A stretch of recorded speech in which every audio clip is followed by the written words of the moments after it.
ఉప్పలు, మల్కాజ్గిరి, కుత్బులాపూరు, మేడ్చలు, కూకట్పల్లి ఈ నియోజకవర్గాలన్నింటిలో కూడా ఎవరు గెలిచిర్రు? మొత్తం బీటీ బ్యాచ్ గెలిచింది. వాళ్ళు గెలవలే, అందులో వేరే పార్టీలలో గెలిచి బీటీ బ్యాచ్ అంటే తెలుసు కదా, బంగారు తెలంగాణ బ్యాచ్ అన్నట్టు.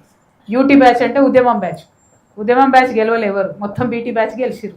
గెలిచిన వాళ్ళు అంతా ఇళ్ళకి వచ్చిర్రు అన్నట్టు. ఉప్పల్ నియోజకవర్గంలో మొదలంటే షేర్ సుభాష్ రెడ్డి అన్న, అది మన బేతి సుభాష్ రెడ్డి అన్న గెలిచిండు. కానీ మొన్న కాంగ్రెస్లో గెలిచిన ఉప్పల్ ఆయన కూడా కాంగ్రెస్ మనిషి లక్ష్మారెడ్డి లాస్ట్ మినిట్లో వచ్చి టికెట్ తీసుకొని ఆయన గెలిచి. మల్కాజ్గిరిలో అంటే మన మల్లారెడ్డి గారు అందులో టీడీపీలో గెలిచి ఆయన ఇటు వచ్చి. కుత్బులాపూర్లో వివేక్ గారు కూడా టీడీపీలో గెలిచి ఆయన ఇటే వచ్చి. మేడ్చల్లో కూడా same situation, Kukatpally same situation. వీళ్ళందరూ ఏంటి అని అంటే ఉద్యమాలు చేసినటువంటి ప్రతి ఒక్క ప్రజల్ని కూడా అనగదొక్కి కంప్లీట్గా ఈ బంగారు తెలంగాణ బ్యాచ్ మొత్తం మేడ్చల్లో ఎందుకు వచ్చిరు వీళ్ళంటే అభివృద్ధి కోసం రాలే. ఎందుకంటే అభివృద్ధి అనేది ఏడ కనవలే నాకు మేడ్చల్లో తిరుగుతాయి. అంటే పై సోప్ టాప్ మంచిగా ఉంది, ఒకటో రెండు పెద్ద రోడ్లు ఉంటాయి, దాని చుట్టూ అన్ని ఇంటర్నేషనల్ బ్రాండ్స్ ఉంటాయి, ఓకే. వెనుక చూస్తే మాత్రం గల్లీలల్లా భయంకరమైన పరిస్థితి. ఎందుకు వచ్చింది వీళ్ళు, ఎందుకు వచ్చిరు ఈ బీటీ బ్యాచ్? తెలంగాణ డెవలప్ చేయడానికి వచ్చిన ఎవరు ఇట్లా ఉండరు.